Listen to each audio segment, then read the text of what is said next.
Good morning, good afternoon, good evening, in whichever part of the world that you are. And welcome to Learnamytes, where learning is for all and all that we do is for learning. Before we start the video, request all of you to watch the video till the very end. Please like and share this video as much as you can and please subscribe to the Learnamytes channel. Today is the day of Readers Make Leaders, where we are going to review a book. Let me read out what has been written about this book by a gentleman called G.R. Anand from the GRT group. He says, I usually read one article at random every night. Short, powerful insights that amazingly gives the clarity I need at that point of time. It is like a Google that answers any question I have in mind at that moment. Only the answers are from my beloved Mahatria. So Mahatria or Mahatria Ra is the author of this book, and today we are going to review this book called Unposted Letters by Mahatria Ra, who is also the pioneer of the infinitism movement. So let's begin.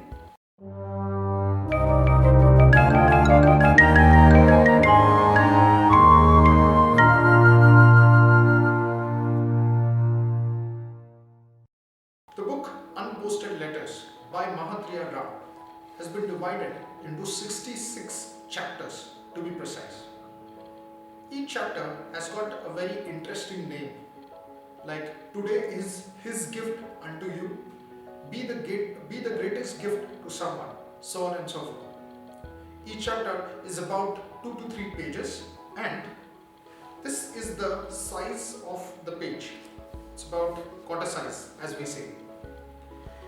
Now, what I really loved about this book is, apart from the brilliant insights, which anyways I'm going to talk about, I also found it amazing that the foreword of this book is in beautifully hand scripted words. Let me show it to you. Where Mahatria Ra, the author of the book, says that this book is for everyone who wants to achieve breakthroughs, who wants that most and more in life. He gives examples of how have people gone beyond imagination, how have people progressed. So he gives the example of Milton and Rabindranath Tagore, who according to the author have redefined poetry. He quotes Ustad Zakir Hussain as an example of someone who redefined tabla and of course music as well. And then he gives the example of Roger Bannister and Edmund Hillary, who redefined the human abilities. So this is what Mahatria Ra says about the book. And he also adds there that please carry me with you, and I will ensure that I carry you for the rest of your life. Now, we are going to review a few chapters, or let me say that we are going to review a few unposted letters. One of the chapters, as I mentioned earlier, is Today is His Gift unto You, where the author talks about the importance of having that attitude of gratitude, or thanking the Lord that we are alive, because there might have been an unfortunate situation where someone might have lost their life and may not have woken up the next morning. In another chapter, the author quotes Gautam Buddha. Let me read out these lines from Gautam Buddha. I think they are quite self-explanatory. So the lines are, if we didn't learn a lot today, at least we learned a little. If we didn't learn a little, at least we didn't get sick. And if we got sick, at least we didn't die. So let us all be thankful. The attitude of gratitude that I was talking about. Now, one interesting story, one of the chapters is from the Bible, the story of the woman and a silversmith. So once a woman walked into a silversmith's, his shop, or his workshop to be precise, and she saw him heating a piece of silver. and he was trying to get rid of all the impurities which were there in the piece of silver. The silversmith was holding it in the center where there was maximum heat or the flames were the hottest. The lady was very curious because for hours, for a couple of hours there, the silversmith was completely focused and he was just looking at the silver piece, and he was, he was getting rid of the impurities. He was, he continued with his work with a lot of focus. Now, curiously, she asked the silversmith, once he was done, after a number of hours, she asked him that, do you need to hold the piece throughout the time the piece gets heated? Or can you hand it over to someone, or can you take a break? The silversmith answered, no, it's not possible. Till the time all the impurities go away, I have to hold the piece. I can't even blink my eyelid. I have to be completely focused and hold it at the center where the flames are the hottest. Now, she asked him a question. She said, how do you know that all the impurities have gone away? The silversmith had a smile on his face and he said, when I can see my face clearly in that little piece, that's when I know that all the impurities have gone. What the author says in the book is there is no easy way to the top. You have to get heated. You have to get rid of your impurities. You have to be focused. There's someone who needs to mentor you, and you need to follow the person, trust the person. In another chapters, he explains this principle, this brilliant 80-20 principle by Vilfredo Pareto. Vilfredo Pareto conceived this 80-20 principle of, of 80% of things happen because of 20% reasons behind it, or 80% of results are based on 20% of things that happen around it, or the causes, if one may say so. Now this 80-20 rule was again, it was reused, it was re-quoted as vital few, that is the 20% and trivial many as the 80% by the father of known and popularly known as the father of quality management systems, Joseph Joran. Another philosopher, Sir Pittman, said that if one observes carefully and closely, there are close to about 700 words which are very popular in our conversations.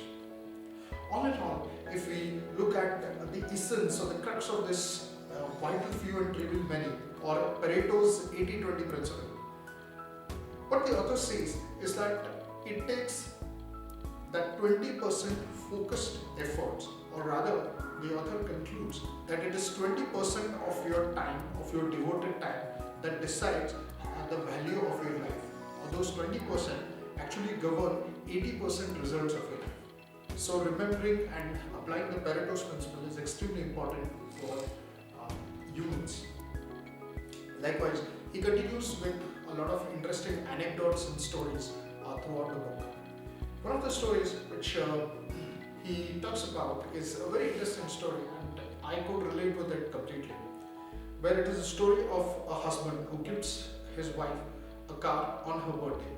The wife drives the car, and on the very first day when she is driving the car, she rams it. So again, the car gets damaged and the wife starts weeping. And there she finds a note, a post-it note, where the husband has written that, honey, in case you meet with an accident, remember that I love you more than the car. Now this is where one of the learning which I could understand from the book was, we normally have this tendency of loving things and using people the way we want. But the author says that let us develop an attitude where we love people and we start using things. I can relate, or I could relate with this example from my nanny, my grandmother, where one of my cousins, when we had during one of our vacations, when we were at my nanny's place, my grandmother's place, one of my cousins said that I lost my eraser in school, one day, the next day I lost my pencil, the other day I forgot my water bottle in the school.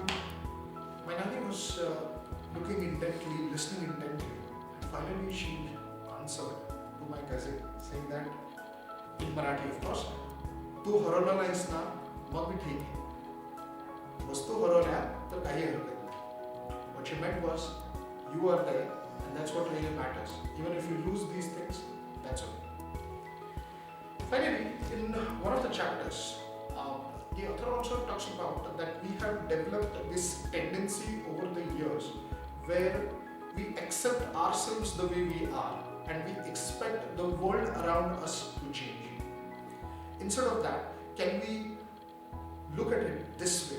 Can we change our approach? Can we change our perspective? And can we start accepting the way the world is and start bringing about those changes that we need to make to be able to live successfully and happily in this world? So, all these unposted letters they are great read, they are great insight. They are those real-time anecdotes, those real-time examples, those real-time experiences which the author has gone through. Because one of the chapters, he simply talks about experience being the best teacher. And like I said, I mean, the foreword has been written, and in that foreword, there's this hope, there is that optimism at every point in time, and what the author says is most important. Now, if you look at the learnings from the book, I would say one of the learnings is obviously the Pareto's principle, the 80-20 rule, the vital few and trivial many rule, and how do we apply that rule, keeping in mind that 20% of our focused efforts and time are going to give us 80% results.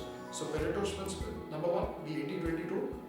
Number two, changing yourself, accepting the way the world is going to be. This is how the world is going to be. I better change myself. So changing self, number two. Number three, no easy way to the top. The story of the silversmith and the lady. So there's no easy way to the top. You will have to go through the grind. You will have to go through the grill. There is going to be some silversmith who's going to act like a mentor or a coach, and who's going to make sure that you improvise at every stage. So that's number three, no easy way to the top. Number four, of course, that attitude of gratitude, that accepting the way things are and being thankful for what we have been given on a particular day. And yes, of course, the last one, which I feel, is loving people and using things. So it's ultimately the people who really matter. Things can be replaced. So that's it as far as the video goes. So thank you very much for watching this video. Please like and share this video in your network as much as you can, and please subscribe Learnamytes. We request you to read the unposted letters, and please let us know in the comment box which is that unposted letter which you loved the most. As far as I'm concerned, my favorite is the Pareto's principle, vital few and trivial many. So thank you so much. This is Girish signing off. See you next week with yet another video. Till then, have a great time.